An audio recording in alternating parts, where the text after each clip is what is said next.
In today's video, I'll show you how to create a dark and eerie opening where the scene slowly reveals itself, giving your video a haunted and mysterious atmosphere.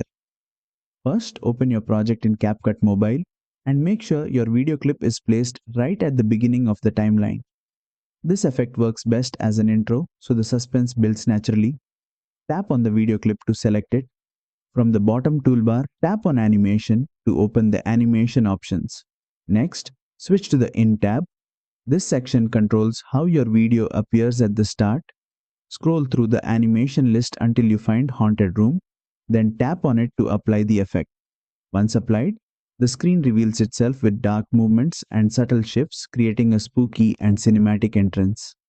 In CapCut Mobile, this animation is applied directly to the video clip, not as a separate layer.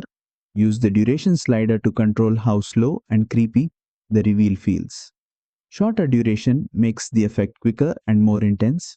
Longer duration slows it down, adding tension and atmosphere. Preview the animation and adjust the timing so the reveal matches your background sound or mood. And that's it. You've successfully added a haunted room reveal animation in CapCut Mobile. If this tutorial helped you, don't forget to like, share, and subscribe for more CapCut Mobile animation tutorials.